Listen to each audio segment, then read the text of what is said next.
Welcome everybody, this is 7.2, Properties of Rational Exponents. So our goal with this section is going to be to learn several different properties of exponents and of radicals and then apply them to simplify mathematical expressions. In order to do this, we will need to know some basic fraction operations. So our warm-up today deals with fractions. When adding or subtracting fractions, reminder, you need a common denominator. And to find a common denominator, you want a number that 5 and 3 can both multiply to get. In this situation, 15 would be the lowest one I could use. So if I was going to do this problem, my first goal would be to rewrite this so that both of these are fractions over 15. For the first fraction, you can multiply by 3 over 3 to get a 15 on bottom. So on top, 3 times 1 is 3. For the second fraction, you can multiply the top and bottom by 5 in order to get the bottom to be 15. And then 2 times 5 on top is 10. So my answer for this is 13/15.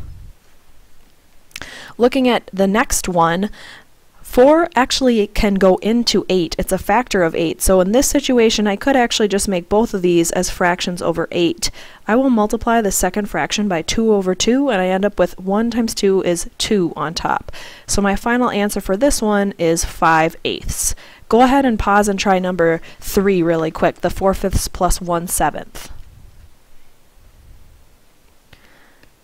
Alright, here's what you should be doing, and there's more than one correct way to go about this, though we should get a final answer that is the same.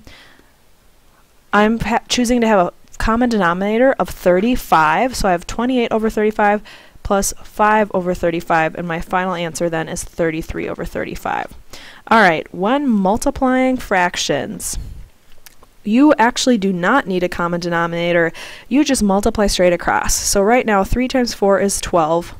2 times 5 is 10, and then I want to reduce it. In this situation, both of these can be divided by 2, so I end up with 6/5. This next one is another add or subtract problem, so let's go through this. I'm choosing to have a common denominator of 6, and on top 2 times 2 is 4. So 7/6 subtract 4/6 is 3/6. And 3, that reduces down to 1/2.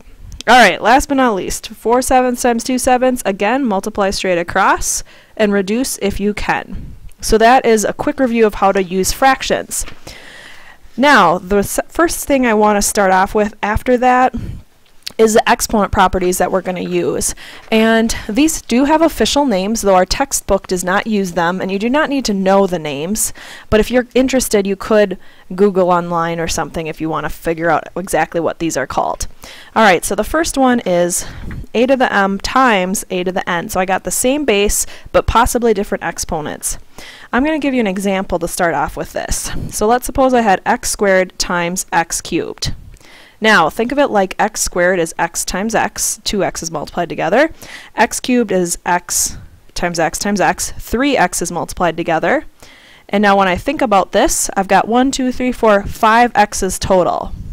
If you ask yourself what happened here, really I added the exponents. So this property is that if I am multiplying, I actually add the exponents. That's confusing. But if I'm multiplying these two things with a base, I actually am adding the exponents. Here's an example with numbers. Let's say I had 3 to the 1/2 times 3 to the 3/2. So even though it's a number for the base, I still use the same rules. So 3 is still my base, but I'm going to add the exponents.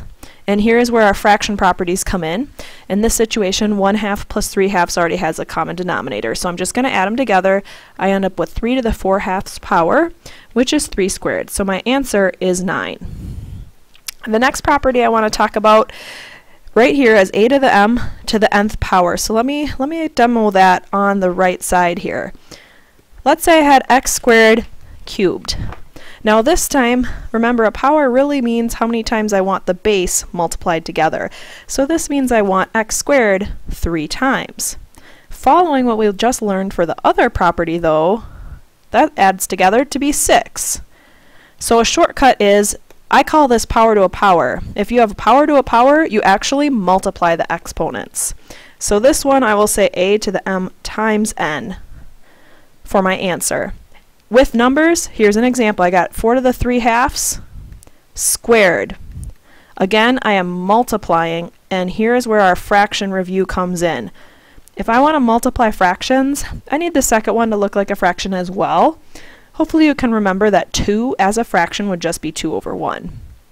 Multiply straight across, so I have 6 on top, 2 on bottom, and that is 4 cubed. So my final answer for that one is 64.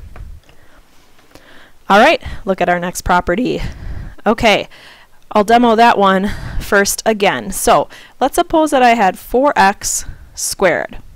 Again, an exponent means how many times I want to multiply together the base. So this really means 4x times 4x. But 4 times 4 is 4 squared. X times x is x squared. Or I could have just said 16x squared. But I wanted to show you that what's really happening as a shortcut is that exponent is being distributed to both of those pieces. So this property says that ab to the m power is a to the m times b to the m. And cautionary side note, you can only use this property if it is multiply or divide in the parentheses. It does not work if you have a plus or minus sign. So let's suppose I had 4 plus x squared. In that situation, you have to write it out and then FOIL it. And we're going to talk about that a lot this year because that's really important. So you cannot distribute an exponent if I have a plus or minus sign inside, only if it's multiplied. All right, here's an example of that with numbers. Let's say I had 9 times 4 to the 1/2 power. Again, you can distribute the exponent, and we're going to get to this in a little bit, but a 1/2 exponent is actually the same thing as a square root. The square root of 9 is 3, and the square root of 4 is 2. So my final answer is 6.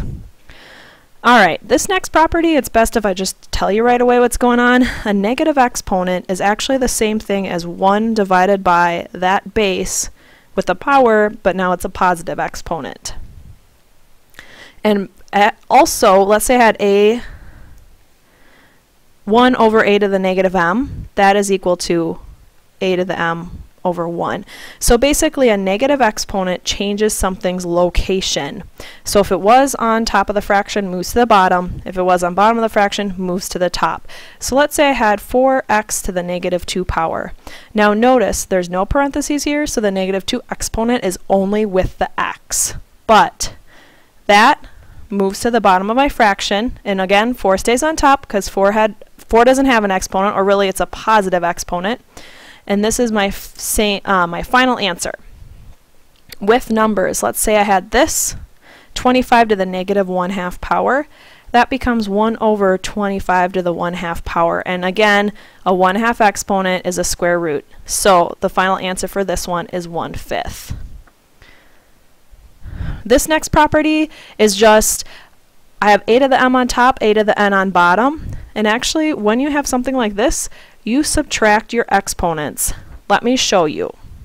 Let's suppose I had x to the 6th divided by x squared. Now, check this out. X to the 6th is really like x times x times x times x times x times x. 6 x's. On bottom, x squared is like x times x. Now, we know from past math, anything divided by itself is equal to 1. So really, this is equal to 1, and this is equal to 1.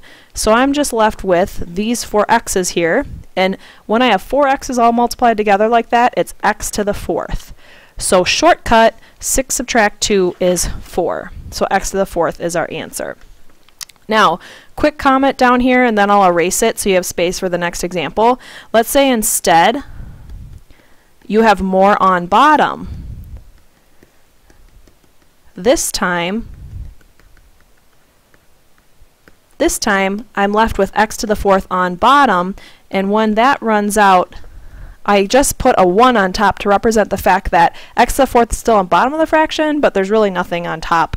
So I have to have a 1 though. I can't just have it be blank. Alright, I'm going to now give you an example of that property with numbers. So let's say I had 6 to the 5/2 power divided by 6 to the 1/2 power. Again, subtract your exponents. I ended up with 6 to the 4/2 power, and that is 6 squared. So my final answer for that one is 36. All right, last but not least for exponent properties, when I have a parentheses with a m outside of it, this is actually related to the one I said earlier. If you are multiplying or dividing inside a parentheses with an exponent outside, that is when you can distribute the exponent. So if I had x over y to the 4th, I can distribute it and I end up with x to the 4th over y to the 4th. In numbers, let's say I had 8 over 27 to the 1/3 power, distribute my exponent, and then a 1/3 power is the same thing as a cube root, and so my final answer is 2 over 3. Cube root of 8 is 2, cube root of 27 is 3. Now we're going to do a lot of examples dealing with the properties I just taught you, but really these are practice problems. So I already have given you examples of all of these different properties. Now we're trying to apply them. So at this time, pause this video, go ahead and try the problems, and when you're done, unpause. So this is you unpaused right now. I'm just going to fill in the answers, and then if you need more help with any of these, we will go over them more thoroughly in class. So here are the answers that you should have. For part B, you might also have a decimal of some sort. That would be okay.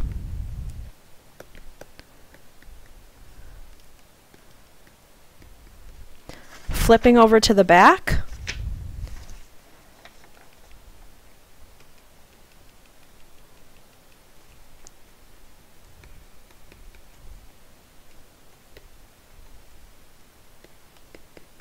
All right, so how'd you do? Make a star by any you want to ask me tomorrow, and we'll talk about them during class. All right, so now we have very similar rules with some radicals, but now we have properties of radicals that I want us to talk about. So our first property is that if I have two things multiplied together under a radical, it is the same thing as splitting them up separately. So let's suppose that I had the cubed root of 54. 27 times 2 is 54. So I could split this up into the cube root of 27 times the cube root of 2, and the cube root of 27 is 3. So that's why I would want to do that. Another example, I can also start separate. So let's say I had the square root of 2 times the square root of 4. You can multiply those together, so that would be the square root of 8. All right, next property, if I have a fraction under a square root, the exponent here, or sorry, the radical here distributes to the two parts. So actually, the top is under that radical and the bottom is under that radical. So let's say I had the square root of 25 over 9. You could split that into the square root of 25 divided by the square root of 9. The square root of 25 is 5, and the square root of 9 is 3.